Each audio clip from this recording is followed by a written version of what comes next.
तकमील कुरान की मुनासबत से और ऐसे ही ख़त्म बुखारी तकमील बुखारी की मुनासबत से ये इज्तिमा है, तो यकीनन ये बहुत ही मुबारक इज्तिमा है। और यकीनन ये हमारा बैठना और अदब के साथ, एहतराम के साथ कुरान और हदीस का अगर हम अदब और एहतराम करें और इस मजलिस में हम ये नियत करें, ये हम यहाँ कुरान के लिए आए हैं और हदीस सुनने के लिए आए हैं और इन तलबाए किराम की हौसला अफजाई के लिए आए हैं जिन्होंने कुरान करीम की तकमील की। जिन तलबाए किराम ने बाकायदा यहाँ 10 साल 8 साल पढ़ते पढ़ते माशाल्लाह एक इल्मी सफ़र का उन्होंने गोया अपना मुकम्मल फरमाया। तो हमारा ये यहाँ बैठना और यकीनन हमारा यहाँ जितना वक्त हम वह यहाँ बैठेंगे तो ये इबादत में शामिल होगा और यकीनन इबादत ही है। ऐसे मौक़ों पे हम एहतियात करें कि ऐसे न हो कि हम एक अच्छे काम के साथ गुनाह भी करें, तो ये यकीनन इस मजलिस की बेएहतरामी और बेअदबी होगी। मीडिया यकीनन हमारी ज़रूरत है, लेकिन उसको हम एक दायरे के अंदर इस्तेमाल करें ताकि हमारे ये जो प्रोग्राम है इस पे दीनी रंग गालिब हो, शरीयत का रंग गालिब हो और हम उसके इत्तिबा में रहते हुए गोया ये तकरीब जो इबादत है, तो अल्लाह ताला हमें सही मानों में हमारा जो बैठना है, हमारा जो सुनना है, हमारा जो यहाँ आना है उसको कबूल फरमाए। जो हज़रात इस मकसद के लिए तशरीफ़ लाए हैं तो उनसे दरख्वास्त है कि वो तवज्जो के साथ सुने। बातें तो आप किसी और जगह भी कर सकते हैं, लेकिन यहाँ चूँकि आप एक बड़े मकसद के लिए आए हैं, आपने रिश्तेदार जो यहाँ पढ़ते रहे फारिग हो रहे हैं उनकी हौसला अफजाई भी है और उनके इस गोया खुशी में शिरकत भी है। तो मैं सबसे पहले इन तलबाए किराम को, इन तालिबात को जिनका यहाँ कुरान करीम के हिफ्ज़ की तकमील हो गई है या जिनका इल्मी सफ़र मुकम्मल हो गया है, तो उनको मैं मुबारकबाद पेश करता हूँ कि अल्लाह ने उनको ये अजीम दौलत और नेमत दी है। ऐसे उनके वालिदैन, उनके रिश्तेदार जो अभी इस तकरीब में शरीक है, उनसे भी यही कि मैं उनको भी मुबारकबाद पेश करता हूँ। और अल्लाह ने उनको बहुत बड़ी नेमत दी है, बहुत बड़ी नेमत है। ऐसे यहाँ हमारे ये मुखलिस साथी जो माशाअल्लाह जो मदरसे के बानी और मोहतमिम रहमहुल्लाह जो दुनिया से रुखसत हो गए थे और अल्लाह ताला ने उनको दुनिया में एक ऐसे ज़िंदगी दी थी जो माशाअल्लाह काबिल रश्क और काबिल हसद वह ज़िंदगी थी। तो उन्होंने ये बाग लगाया, वो दुनिया से रुखसत हो गए, लेकिन हर साल माशाअल्लाह तलबा जो कुरान करीम की तकमील से फारिग होते हैं और इल्म की तकमील से फारिग होते हैं, जो कुरान यहाँ पढ़ा जाता है, ये अहादीस जो यहाँ पढ़ी जाती है, जो अजर व सवाब अल्लाह इनको देगा इसके बराबर उनको मिलेगा। तो माशाअल्लाह उनके साहिबजादे माशाअल्लाह अपने वालिद साहब के इस बाप को उसकी आबियारी मुकम्मल तरीके से फरमा रहे हैं। उनके साथी मुआविनीन वो सब मुबारकबाद के मुस्तहिक है जिन्होंने अपने वालिद के इस बाग को मुकम्मल तौर पे माशाअल्लाह उनकी आबियारी फरमा रहे हैं और इनको तरक्की दे रहे हैं। तो मैं उनको भी मुबारकबाद पेश करता हूँ। चूँकि वक्त कम है तो मैं इस आखिरी हदीस का मुख्तसर तशरीह और तफसीर आप हज़रात के सामने जिक्र करूँगा। आपसे गुजारिश है, दरख्वास्त है कि आप तवज्जो के साथ, जितनी आपकी ज़्यादा तवज्जो होगी तो इंशाअल्लाह ये हदीस की तफसीर और तशरीह ये इंशाअल्लाह जल्दी भी होगा और इंशाअल्लाह बेहतर भी होगा। अजीज तलबा, ये चूँकि बुखारी शरीफ है तो पहले बात इसके लिए सनद है, तो मैं आपने सनद जिक्र करके उसकी इजाज़त आप हजरात को देना चाहता हूँ। मैंने सहीहुल बुखारी हज़रत मुहद्दिसुल असर हज़रत मौलाना मोहम्मद यूसुफ बिन नूर रहमतुल्लाह अलैहि से पढ़ी थी और उनके उस्ताद से अल्लामा मोहम्मद अनवर शाह कश्मीरी रहमहुल्लाह और उनके उस्ताद थे शेखुल हिंद हज़रत मौलाना महमूदुल हसन रहमहुल्लाह और उनके उस्ताद थे हज़रत मौलाना मोहम्मद कासिम नानूतवी रहमहुल्लाह और उनके उस्ताद थे हज़रत मौलाना अब्दुल गनी और उनके उस्ताद थे हज़रत शाह इसहाक़ रहमहुल्लाह और उनके उस्ताद थे हज़रत शाह अब्दुल अज़ीज़ और उनके उस्ताद थे हज़रत शाह वलीउल्लाह रहमहुल्लाह। बाकी सनद किताबों के अंदर जिक्र है, ये आम सनद है जो हमारे अकाबिर देवबंद की सनद है और यहाँ दारो मदार हज़रत शेखुल हिंद रहमहुल्लाह पे, फिर हज़रत शाह वलीउल्लाह रहमहुल्लाह पे। क्योंकि हिंदुस्तान पाकिस्तान में हदीस का तारुफ और उसके इब्तिदा हज़रत शाह वलीउल्लाह रहमहुल्लाह से हैं, तो अहले सुन्नत वल जमात के जितने भी हिंदुस्तान पाकिस्तान में फ़िरक़े हैं उन सब का सनद हज़रत शाह वलीउल्लाह रहमहुल्लाह तक पहुँच जाता है।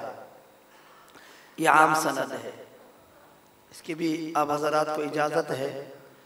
हम जब दौरे में थे वह 1974-75 में, तो उस साल जितने अकाबिर तशरीफ़ लाए थे उन्होंने भी हमें इजाज़त सनद दी थी।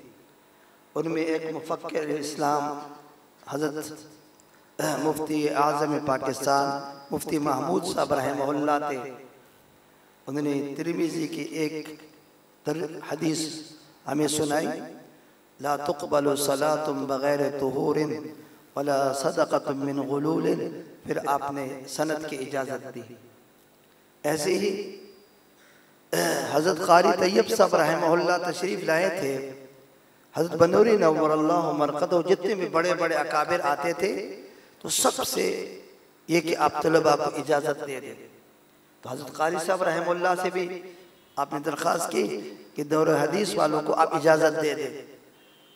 बनूर टाउन के जामे मस्जिद में प्रोग्राम था, बहुत लोग आए थे। हज़रत क़ारी साहब रहमहुल्लाह ने फरमाया, एक तो हमारे ये आम सनद है जो हज़रत शेखुल हिंद रहमहुल्लाह और हज़रत मौलाना कासिम नानूतवी, ये सनद है, लेकिन इसके अलावा मेरे पास एक और सनद है जो बहुत आली है कि मुझे हज़रत मौलाना खलील अहमद सहारनपुरी रहमहुल्लाह ने सहारनपुर बुलाया और कहा आपसे ज़रूरी काम है, आप तशरीफ़ लाए। तो मैं चला गया। हज़रत ने फरमाया कोई और काम तो नहीं है, लेकिन मैं आपको एक सनद देना, इजाज़त सनद देना चाहता हूँ जो बहुत आली है। फरमाया कि मुझे इजाज़त दी है हज़रत मौलाना अब्दुल क़य्यूम बुडियानवी रहमहुल्लाह ने, और उनको इजाज़त दी है हज़रत शाह इसहाक़ रहमहुल्लाह ने, और उनको इजाज़त दी है हज़रत शाह अब्दुल अज़ीज़ रहमहुल्लाह ने, और उनको इजाज़त दी है हज़रत शाह वलीउल्लाह रहमहुल्लाह ने। सबसे आली सनद है। इसमें ज़ाहिर है कि हज़रत शाह अब्दुल गनी और ऐसे ही हज़रत मौलाना कासिम नानूतवी और ऐसे ही हज़रत शेखुल हिंद और हज़रत अल्लामा कश्मीरी, हज़रत मौलाना यूसुफ बनूरी, ये सब वास्ते ख़त्म हो जाते हैं। ये आली सनद है, तो इसकी भी आप हज़रात को इजाज़त है, इसलिए कि हदीस और हमारे इस शरीयत और हमारे इस दीन का दारो मदार सनद के ऊपर है। हमारे दीन को अल्लाह ने महफूज फरमाया है और उसकी हिफाजत चूँकि अल्लाह ने ख़ुद आपने ज़िम्मे ली है, इन्ना नहनु नज़्ज़लना ज़िक्रा व इन्ना लहु लहाफ़िज़ून, तो बुनियाद सनद है। अल इस्नादु मिनद्दीन वलौलल इस्नादु लक़ाल मन क़ाल मा क़ाल या मन शाअ मा शाअ। हमारे दीन का दारो मदार, उसकी हिफाजत का दारो मदार ये सनद के ऊपर है। अगर सनद न होता तो आदमी जो चाहता अपने ज़बान से कह देता, लेकिन अब नहीं कह सकता। आप हदीस सुनाते हैं तो किस तुमने, आपके उस्ताद कौन है, आपके उस्ताद के उस्ताद कौन है, ये सिलसिला पैगम्बर अलैहिस्सलाम तक पहुँचता है। तो बहरहाल ये एक तो सनद है। दूसरी बात, इमाम बुखारी रहमहुल्लाह ने बाब क़ौलिल्लाहि व नज़उल मवाज़ीन अल-क़िस्त लियौमिल क़ियामा, इस बाब पे आपने किताब को ख़त्म किया। ज़ाहिर है कि इब्तिदा और आगाज़ और इंतहा के दरमियान इमाम बुखारी रहमहुल्लाह ने अपने जो मुनासबत है उसको मलहूज़ रखते हुए इब्तिदा तो बदउल वही से की और इंतहा किताब तौहीद, और किताब तौहीद के आखिर में ये बाब जिक्र किया, बाब क़ौलिल्लाहि व नज़उल मवाज़ीन अल-क़िस्त लियौमिल क़ियामा। तो इब्तिदा में बदउल वही जिक्र करके कि हमारे इस दीन का दारो मदार वही इलाही के ऊपर है, और वही इलाही के दो किस्म है। एक वो वही है जो मतलू है, वही जली है जिसकी तिलावत की जाती है कुरान अज़ीम, और एक वो वही है जो गैर मतलू है, और वो कुरान करीम की तफसीर है। कुरान करीम मतन है और ये अहादीस उसकी तफसीर और तशरीह है, दोनों वही है। जैसे अल्लाह ने कुरान अज़ीम की हिफाजत आपने ज़िम्मे ली है, तो कुरान करीम को बग़ैर तफसीर के कोई भी नहीं समझ सकता। पैगम्बर अलैहिस्सलाम के तमाम अमाल, आपके तमाम अफ़आल, आपकी पूरी सीरत और आपके तमाम अक़वाल, ये कुरान अज़ीम की तफसीर है। एक आपकी सीरत है, आपकी अमल ज़िंदगी है, ये वो कुरान है जो चलता फिरता हुआ कुरान था, और एक वो कुरान है जो किताब के शक्ल में है और पैगम्बर अलैहिस्सलाम के अहादीस के शक्ल में है, अक़वाल के शक्ल में है। गोया पैगम्बर अलैहिस्सलाम ने जो कुछ अमल किया है आपने ज़िंदगी में, तो ये कुरान की तफसीर है। आपका किया हुआ ये अल्लाह का फरमाया हुआ है, और अल्लाह का फरमाया हुआ ये आपका किया हुआ है। हज़रत क़ारी तय्यब साहब रहमहुल्लाह ने उससे ताबीर की है कि कुरान और सुन्नत दोनों एक दूसरे से अलग नहीं हो सकते, इससे कि कुरान के समझने के लिए अल्लाह ने पैगम्बर अलैहिस्सलाम को मुकर्रर फरमाया था। वही अल्लाह ने नाजिल की, कुरान अल्लाह ने नाजिल की पैगम्बर अलैहिस्सलाम पे, और अल्लाह ने पैगम्बर अलैहिस्सलाम के ज़िम्मा लगाया लितुबय्यिन लिन्नासि मा नुज़्ज़िला इलैहिम। ये किताब इसलिए आपके ऊपर उतारी गई है कि आप इसकी वजाहत फरमाएं, इसकी तफसील फरमाएं। कुरान अरबी है, उसकी तिलावत ये अलग इबादत है। यतलू अलैहिम आयातिही एक जिम्मेदारी, दूसरी जिम्मेदारी व युअल्लिमुहुमुल किताब वल हिकमा, तालीम किताब आपके अमल ज़िंदगी है, तालीम किताब आपके अफ़आल है, आपके अक़वाल है, आपके तक़रीरात है, आपकी सीरत है, ये तालीम है। और फिर हिकमत को भी जिक्र किया, जिसके मानी में अहले इल्म का इख्तिलाफ है, लेकिन असल कौल ये है कि इससे मुराद अहादीस है, आपकी सीरत है। तो गोया अल्लाह ने ये आपके ज़िम्मे लगाया कि आप कुरान के तिलावत का तरीका भी सिखाएं। जैसे माशाअल्लाह भी आपने सुना, क़ारी साहब ने इन बच्चों को आखिरी सूरतें पढ़ाई है, कैसे उम्दा आवाज़ में, कैसे उम्दा तरीके, ये तिलावत है। हज़रत जिब्रील अलैहिस्सलाम ने पैगम्बर अलैहिस्सलाम को कुरान जिस तरीके से पढ़ाया था, आपने पढ़ा, आपने याद किया, आपने महफूज किया, ये वही तरीका, ये तिलावत है। जैसे आपने सहाबा को सिखाया, सहाबा ने तार, ये क़यामत तक चलता रहेगा और ये मुस्तकिल इबादत है। अगर हम कुरान बगैर समझे पढ़ते हैं ये मुस्तकिल इबादत है, और इस इबादत का अजर व सवाब इतना ज़्यादा है कि अगर एक शख्स बगैर समझे कुरान करीम की तिलावत करता है तो कम अज कम एक हरफ पे 10 नेकियां मिलती है। कम अज कम एक हरफ पे 10 नेकियां मिलती है। पैगंबर अलैहि सलाम फरमाते हैं, ला अक़ूलु अलिफ लाम मीम हरफुन बल अलिफुन हरफुन व लामुन हरफुन व मीमुन हरफुन। अलिफ लाम मीम 3 हुरूफ है।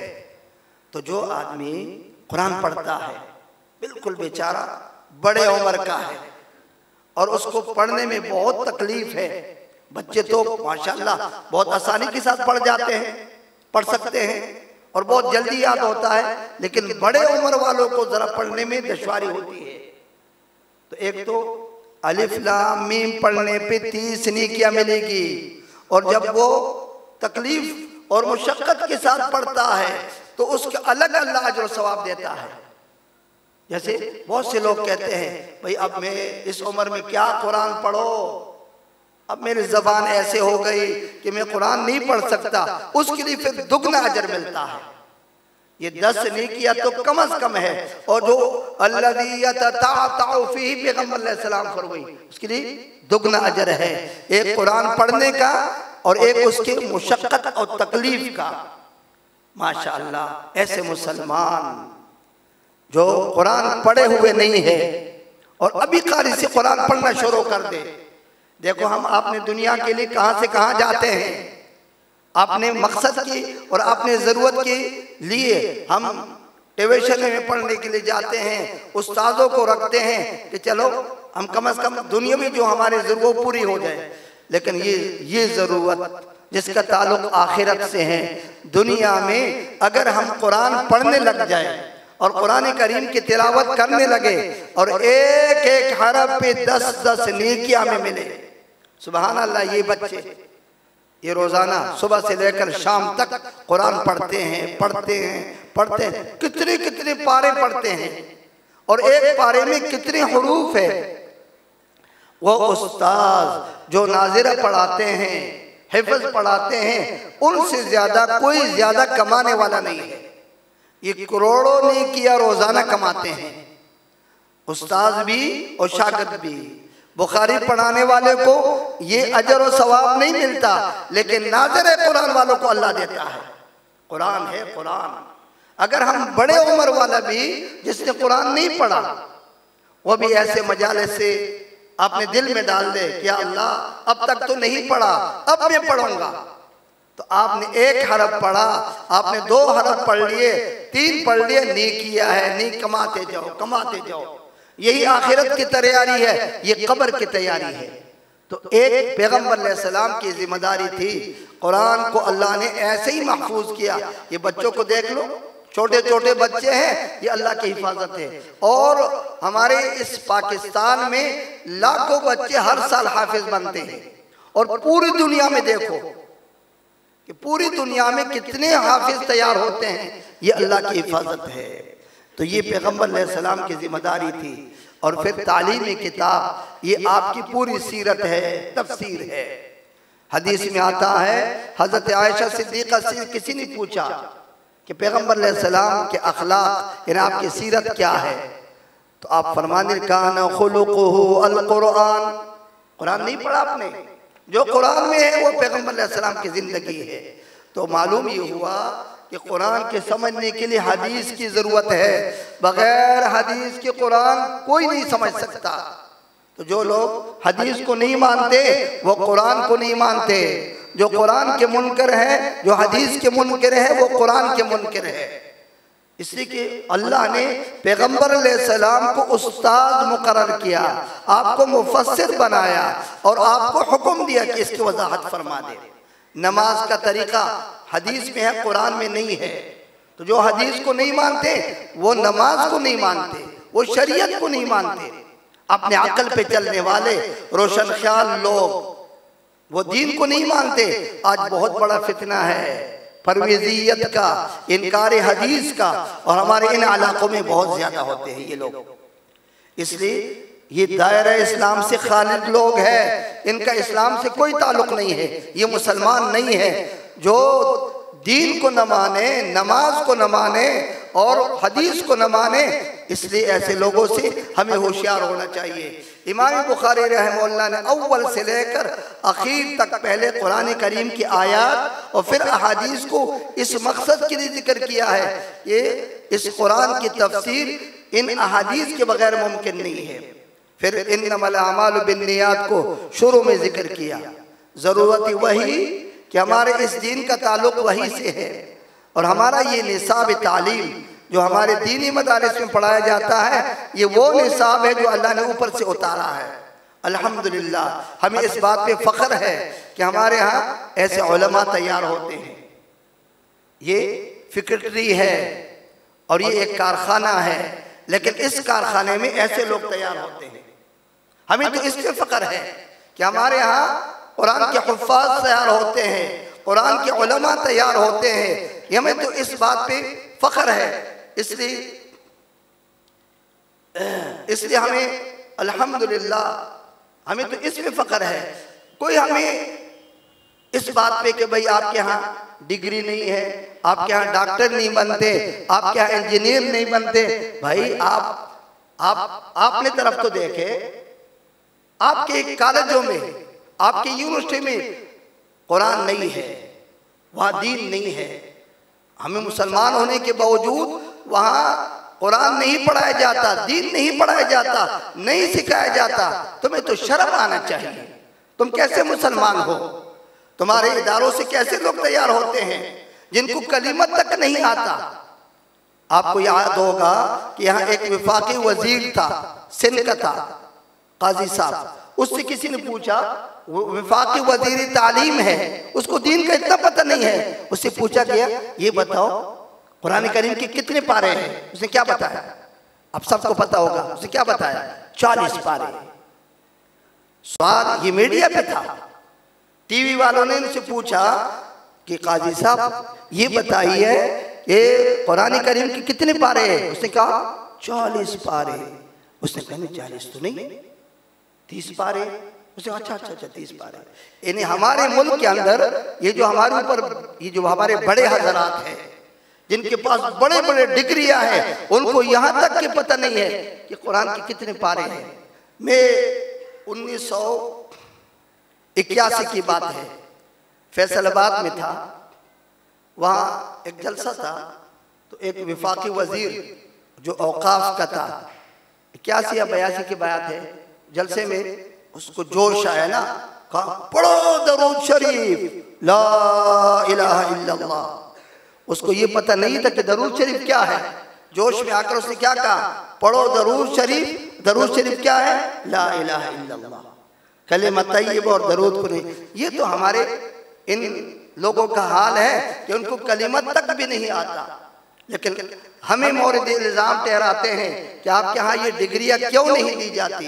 देखो हमारे पास ये डिग्री है, कुरान की डिग्री, हदीस की डिग्री, और माशाअल्लाह अगर आपसे कोई पूछ ले कि आपने ये मेडिकल कॉलेज बनाया है, इसमें आप इंजीनियरों को क्यों तैयार नहीं करते? इंजीनियर जहाँ बनते हैं उसमें डॉक्टर क्यों तैयार नहीं होते? तो अलग अलग शोबे हैं। इसका ताल्लुक मुहम्मदुर रसूलुल्लाह सल्लल्लाहु अलैहि वसल्लम से है, इसका ताल्लुक अंबिया अलैहिस्सलातु वस्सलाम से है, इसका ताल्लुक दीन और शरीयत से है। ये उसके कारखाने हैं, उसी के लिए माशाअल्लाह। जैसे हमारी दुनिया की ज़रूरत है कि हमें डॉक्टर चाहिए, अल्हम्दुलिल्लाह हमारी ज़रूरत है और पूरी हो रही है। जैसे हमारी ज़रूरत है कि यहाँ इंजीनियर हो और हमारी ज़रूरत पूरी हो जाए, दुनिया के कारोबार और ताजर हो, ये हमारी ज़रूरत है। उससे ज़्यादा हमें ऐसे लोगों की ज़रूरत है जो हमारे रूहानी बीमारियों का इलाज करें, हमारे ईमान को बचाए, हमारी ईमान की हिफाजत करे, हमारे अमाल को बचाए, हमारे अमाल की हिफाजत करे कि जब हम कब्र जाए हमारे साथ ईमान हो, हम जब कब्र जाए हमारे साथ कुरान हो, जब हम कब्र जाए हमारे साथ नमाजें हो, हम जब कब्र जाए हमारे साथ रोजे हो। वही हमें वहाँ नजात देंगे। वो कहाँ से सीखेंगे हम? वो कौन हमें सिखाते हैं? ये उलमाए किराम सबसे बड़े मोहसिन हमारे ये उलमाए किराम हैं, जो हमें ईमान सिखाते हैं, हमें दीन सिखाते हैं, हमें आखिरत की फिक्र दिलाते हैं। ये सबसे बड़े मोहसिन हैं हमारे। इसलिए हमें इन मौके से और ऐसे मुबारक तकरीबात से हमें बहुत सीखना चाहिए। बहरहाल ये कि हमारा निसाब वही इलाही है, कुरान और हदीस हमारा निसाब है। इस पे हमें फ़ख्र है कि अल्लाह ने हमें ये निसाब दिया। इमाम बुखारी रहमहुल्लाह ने आगाज़ इन्नमल आमालु बिन्नियात से किया और मकसद ये है कि हमारे आमाल की कबूलियत का दारोमदार सही तस्हीह नियत के ऊपर है, इखलास और लिल्लाहियत के ऊपर है। अगर हमारे आमाल जो हम करते हैं ये अल्लाह के लिए है, अल्लाह की रज़ा के लिए है, इखलास के बुनियाद पे, तो कभी भी हम उन जो अजर व सवाब अल्लाह देता है उससे महरूम नहीं होंगे, हमारे अमाल कबूल हो जाएंगे। लेकिन अगर हमारे अमाल, चाहे वो नमाज हो, चाहे कुरान की तिलावत हो, चाहे वाज़ व नसीहत हो, कोई प्रोग्राम हो, अगर वो अल्लाह के लिए नहीं है, इखलास के बुनियाद पे नहीं है, हमें उसका अजर नहीं मिलेगा। उसका फ़ायदा जो अजर व सवाब है, अल्लाह जो अजर व सवाब देते वो हमें नहीं मिलेगा। तो शुरू में इमाम बुखारी रहमहुल्लाह ने इन्नमल आमालु बिन्नियात से शुरू किया कि मैं भी इस किताब को सिर्फ अल्लाह की रज़ा के लिए लिखता हूँ। और यही वजह है कि उनका इखलास इतना बड़ा था, इतना बड़ा था कि दुनिया में कुरान के बाद सबसे बेहतर और असह किताब बुखारी है, ये इखलास है। फिर किताब तौहीद पे ख़त्म किया कि इब्तिदा भी वही से और ये कलामुल्लाह है। किताब तौहीद में कलामुल्लाह है, तो इब्तिदा और इंतहा दोनों बराबर। फिर आखिर में ये बाब जिक्र किया, बाब कौलिल्लाहि व नज़उल मवाज़ीन अल क़िस्त लियौमिल क़ियामा, क़यामत के दिन आमाल का तोल होगा और वो आमाल बारी होंगे जो इन्नमल आमालु बिन्नियात की बुनियाद पे हैं। अगर हमारे आमाल वो अल्लाह की रज़ा के लिए है तो क़यामत के दिन जब तोल होगा वही आमाल बारी होंगे। लेकिन अगर हमारे आमाल अल्लाह की रज़ा के लिए नहीं है, इखलास के बुनियाद पे नहीं है, तो देखो वज़न आमाल में उनका वो बारी नहीं होंगे। बारी तो वही अमल होंगे जो अल्लाह के लिए है। इसलिए बाब कौलिल्लाहि व नज़उल मवाज़ीन अल क़िस्त लियौमिल क़ियामा, इसलिए इसके आखिर में इस बाब को जिक्र किया। इमाम बुखारी रहमहुल्लाह ने किताब तौहीद में जो अबवाब जिक्र की है तो उनमें अक्सर फ़िरक़ बातिला की तरदीद मक़सूद है।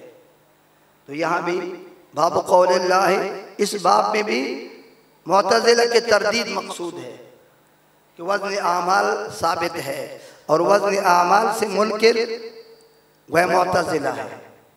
मुअतज़िला के पास कोई दलील नहीं है, वो रोशन ख्याल लोग हैं, वो कुरान और हदीस के मुकाबले में अपने अकल पे चलने वाले लोग हैं। जैसे आज भी हमारी अक्सरियत दुनिया के अंदर हम रोशन ख्याल लोग हैं, हम हैं मुसलमान, लेकिन हम कुरान से नहीं पूछते। हम हैं मुसलमान लेकिन हम पैगम्बर अलैहिस्सलाम के अहादीस से नहीं पूछते। हम हैं मुसलमान लेकिन हम फ़िक़्ह से नहीं पूछते कि भाई ये जायज़ है ना जायज़ है। हम उलमा से अपने रूहानी बीमारियों के बारे में नहीं पूछते कि मैं तो बीमार आदमी हो, रूहानी मेरी ये बीमारी है, मेरे अंदर ये कमज़ोरी है, मेरे अंदर ये गुनाह है, इसका इलाज क्या है। ये रोशन ख्याली है हमारे अंदर, हम अपने अकल पे चलते हैं बस। ये मुअतज़िला भी ऐसे रोशन ख्याल थे, वो कुरान को नहीं मानते थे, हदीस को नहीं मानते, उनसे पूछते भी नहीं थे, अपने अकल पे चलने वाले लोग थे। तो इमाम बुखारी रहमहुल्लाह ने इस बाब के ज़रिए से उनकी तरदीद की कि नहीं, वज़न आमाल साबित है। कुरान में अल्लाह ने जिक्र किया व नज़उल मवाज़ीन अल क़िस्त लियौमिल क़ियामा, फिर अल्लाह ने फरमाया फ़अम्मा मन थक़ुलत मवाज़ीनुहु फ़हुवा फ़ी ईशतिर राज़िया व अम्मा मन ख़फ़्फ़त मवाज़ीनुहु फ़उम्मुहु हाविया। ये कुरान करीम ने अल्लाह ने बार बार जिक्र किया फ़मन थक़ुलत मवाज़ीनुहु फ़उलाइका हुमुल मुफ़्लिहून व मन ख़फ़्फ़त मवाज़ीनुहु फ़उलाइका अल्लज़ीना ख़सिरू अनफ़ुसहुम कुरान ने एक जगह नहीं बहुत सी जगहों में जिक्र किया कि अमाल का तोल होगा। लिहाजा जब कुरान ने जिक्र किया हमारा ईमान है, पैगंबर अलैहिस्सलाम ने जिक्र किया जैसे ये बाब है कि इन्हें अमाल का तोल होगा, फिर पूरी उम्मत का इजमा है, तमाम मुज्तहिदीन का इजमा है कि क़यामत के दिन अमाल का तोल होगा। तो जो बात कुरान से साबित हो, जो बात हदीस से साबित हो, जो बात इजमाए उम्मत से साबित हो, तो उसका मानना फर्ज है, वो अकीदा रखना फर्ज है। इसलिए हमारा ये ईमान है, हमारा ये अकीदा है कि क़यामत के दिन हमारे अमाल तोले जाएंगे। किन के अमाल नहीं तोले जाएंगे? वो काफिर जिनकी कोई नेकी नहीं है, उनके अमाल नहीं तोले जाएंगे। फला नुक़ीमु लहुम यौमल क़ियामति वज़ना। ऐसे नेक लोग, वो औलियाउल्लाह, वो मुत्तकी लोग जिनका कोई गुनाह नहीं है, वो भी बगैर हिसाब व किताब के जन्नत में चले जाएंगे। 70,000 या उससे ज़्यादा तमाम अंबिया और तमाम मुतवक्किलीन वो बगैर हिसाब व किताब के जन्नत में चले जाएंगे। लेकिन उसके अलावा जितने भी इंसान हैं उनके अमाल का तोल होगा। जिसकी एक नेकी ज़्यादा हो जाएगी वो जन्नत में चले जाएंगे, और जिनकी एक बुराई ज़्यादा हो जाएगी तो जहन्नम में चले जाएंगे। और जिनके दोनों बराबर हो जाए तो अल्लाह उनको आराफ पे भेज देगा। जो जन्नत और जहन्नम के दरमियान एक बहुत बड़ी जगह है, एक तरफ जहन्नम है और एक तरफ जन्नत है, ये इंतजार गाह है, वहां चले जाएंगे। बहरहाल ये अदल और इंसाफ कायम करने के लिए अल्लाह ताला अमाल का तोल करके, जिसका तोल और तराजू जैसे हो जाए बस उनके साथ वही मामला होगा। बाद में आराफ वाले जन्नत में आ जाएंगे, और जिनकी नेकियां कम हो गई थी उनको भी अल्लाह जन्नत में दाखिल फरमाएंगे, लेकिन अभी अदल की वजह से वो जहन्नम में चले जाएंगे। बहरहाल ये हमारा इस पे ईमान है कि तोल होगा। मुअतज़िला ने ये कहा कि भाई ये तो गोया कायम बिल गैर है, इनका जिस्म नहीं है, ये नजर नहीं आते, और जिस चीज का जिस्म नहीं है, जैसे हमने नमाज पढ़ ली उसका जिस्म तो नहीं है, हम ये बातें कर रहे हैं, ये इबादत है, लेकिन इसका कोई जिस्म तो नहीं है। तो जिस चीज के अंदर जसामत नहीं है और कायम बिल गैर है, आराज में से है, तो उसको नहीं तोला जाता। लेकिन आज तो एक तो कुरान ने जिक्र किया, हदीस ने जिक्र किया, हमारा उस पर ईमान है कि तोल होगा। एक ये कि आज आराज ऐसी चीजों को तोला जाता है जो नजर भी नहीं आता, उसका जिस्म भी नहीं है। जैसे गर्मी है, सर्दी है, हवा को तोला जाता है कि उसकी रफ्तार इतनी है। तो आज तो दुनिया ने इतनी तरक्की की कि हर चीज तोला जाता है। बहरहाल ये कि तोल साबित है। बाब क़ौलिल्लाहि व नज़अल मवाज़ीनल क़िस्त लियौमिल क़ियामा। चूँकि वक्त कम है तो मैं बहुत मुख्तसर तौर पे इस हदीस का तर्जुमा जिक्र करता हूँ। बाब क़ौलिल्लाहि व नज़अल मवाज़ीनल क़िस्त लियौमिल क़ियामा। मुवाज़ीन मीज़ान की जमा है। मीज़ान असल में मेज़ान था, वो माक़बल मकसूर, वो या से तब्दील हो गया तो मीज़ान हो गया। मुवाज़ीन जमा है। क्या क़यामत के दिन बहुत सारे तराजू हैं इसलिए जमा जिक्र है, या एक तराजू है? राजे कौली है कि एक तराजू है। जैसे हदीस में आता है कि तराजू लहू लिसानुन व किफ़्फ़तान, वो एक ही तराजू है। लेकिन कितना बड़ा तराजू है? हदीस में आता है कि अगर एक पलड़े में 7 आसमान और 7 ज़मीन रख दिया जाए उसमें और की भी गुंजाइश होगी, इतनी बड़ी तराजू है। तो एक तराजू से अल्लाह सबके अमाल तोलेंगे। कैसे तोलेंगे उसकी कैफियत मालूम नहीं है, लेकिन हमारा ईमान है कि अल्लाह ताला तोलेंगे। तो एक ही तराजू से अब ये जमा, या तो चूंकि बहुत सारे इंसानों के अमाल तोले जाएंगे तो उनके एतबार से है, या मौजूनात के एतबार से जमा है, या ये तफखीम के लिए है कि ये एक तराजू चूंकि उसको जमा जिक्र करके जो बहुत बड़ी तराजू है, तफखीम शान। लियौमिल क़ियामा, लिहिसाब यौमिल क़ियामा, या लिवक्त यौमिल क़ियामा, व अन्न अमाल बनी आदम व क़ौलहुम यूज़नु तूज़नु दोनों नुस्खे हैं। वक़ाल मुजाहिदिन अल क़ुस्तास बिल अद्ल बिर रूमिया, आमाल के बाद कौल जिक्र करके या अक़वाल जिक्र करके इशारा है तामीम की तरफ कि कौल और फ़ेल दोनों में एहतियात करें। ऐसे न हो कि हम बातों में एहतियात न करें और जो ज़बान पे आए, चाहे वो शिर्क की बातें हो, कुफ्र की बातें हो, गीबत की बातें हो, झूठी बातें हो, हम वो करें तो क़यामत के दिन उनको भी तोला जाएगा। वक़ाल मुजाहिदुन यूज़नु तूज़नु, कौल और अक़वाल दोनों नुस्खे हैं। वक़ाल मुजाहिदुन अल-क़ुस्सास अल-अदल बिर्रूमिय्या, ये इमाम बुखारी रहमहुल्लाह लफ्ज़ क़िस्त की तफसीर बयान करना चाहते हैं कि क़िस्त का लफ्ज़ ये क़ुस्सास और क़िस्तास वह दोनों यहाँ लुग़त साबित है। ये अदल को कहते हैं रूमी ज़बान में, तो कुरान तो अरबी है, तो कैसे उसमें रूमी लफ्ज़ आ गया?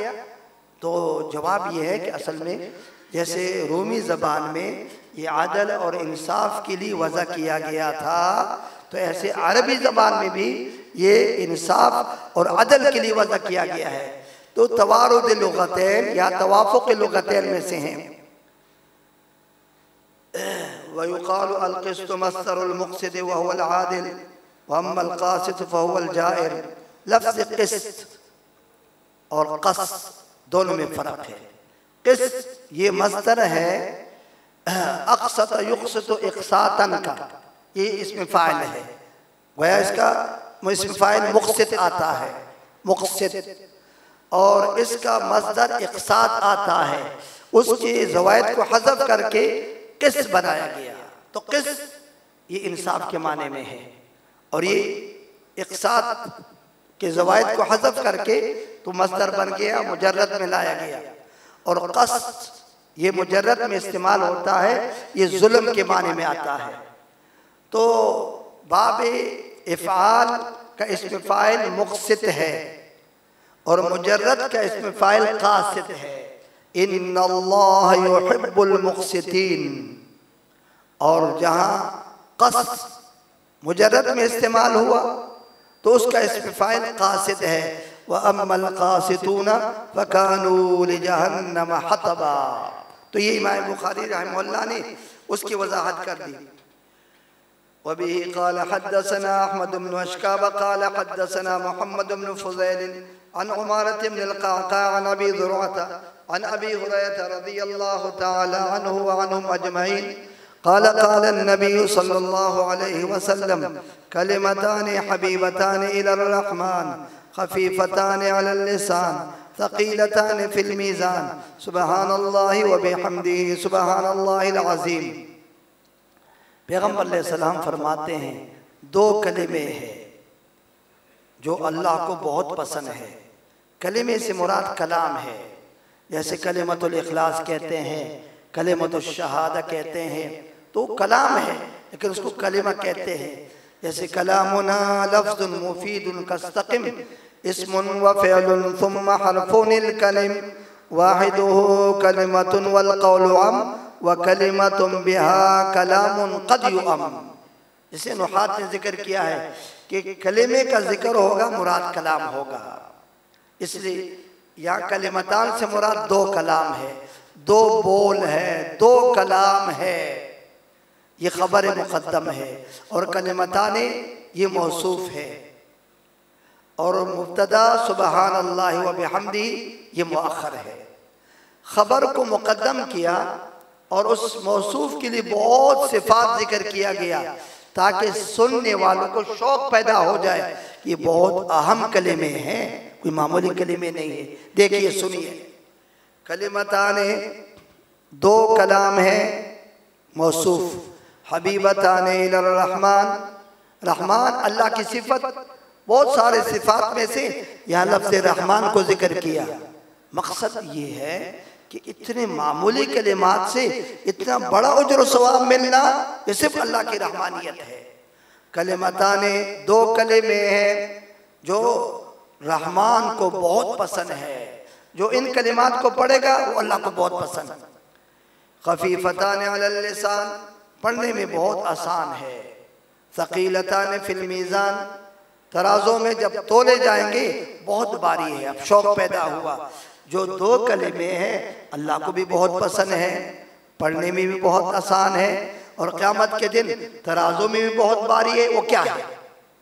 अब ज़ाहिर है कि हर इंसान में जुस्तजू पैदा हो गई, वो क्या दो कलिमे हैं?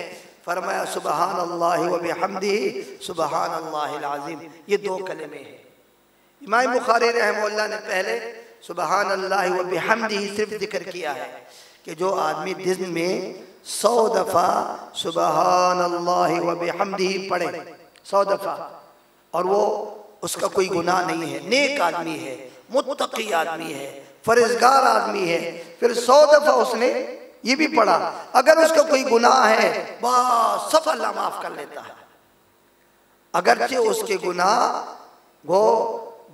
वह समंदर के जाग के बराबर हो, रेत के बराबर, सब अल्लाह माफ कर देता है। ये उसकी बरकत जिक्र है कि इन कलिमात की इतनी बड़ी बरकत है। और यहाँ तो उसके साथ सुबहान अल्लाह अज़ीम भी है। सुबहान अल्लाह ये मस्दर है और हमेशा मंसूब होता है और इसका आमिल महज़ूफ होता है, इसका मुताल्लिक़ भी यहाँ महज़ूफ है। सुबहान का माना तंज़ीह और तक़दीस है, वह मैं अल्लाह की पाकी बयान करता हूँ। किस चीज़ से? आगे उसका जिक्र नहीं है, यानी हर ऐब से।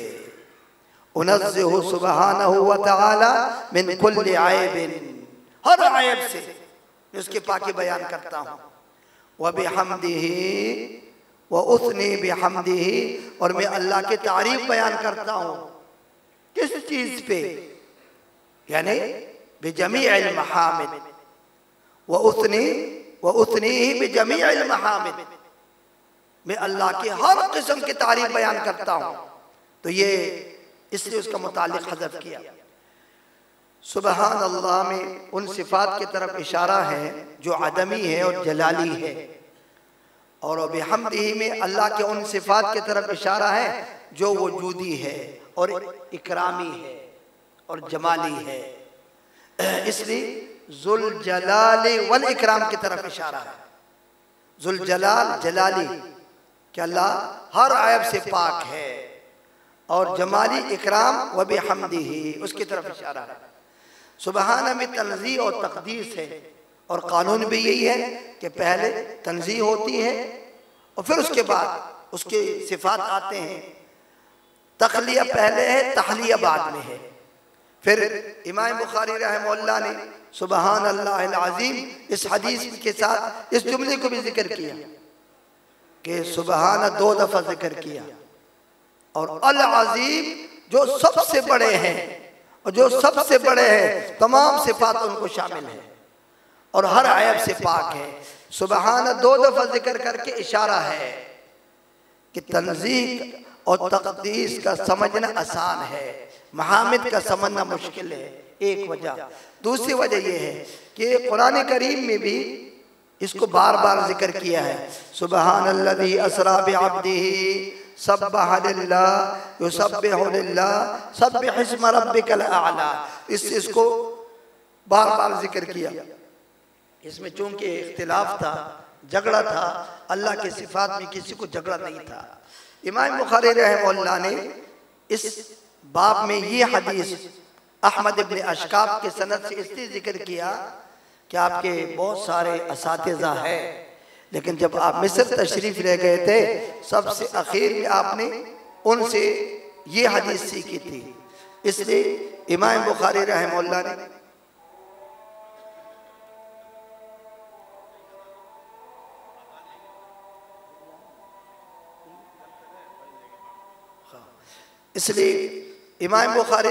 ने इस हदीस को आखिर में जिक्र, ताकि आखिरी उस्ताद से आखिरी हदीस जिक्र हो जाए।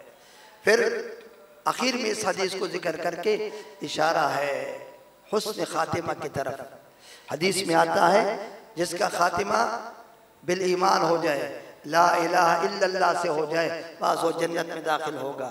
फिर इशारा इस बात की तरफ है कि जब आदमी एक मजलिस में बैठ जाए और फिर आखिर में वो दुआ पढ़े जो मजलिस के ख़त्म करने के लिए है, तो उस मजलिस में अगर उनसे कोई गुनाह हो गया था सब अल्लाह माफ़ कर लेता है।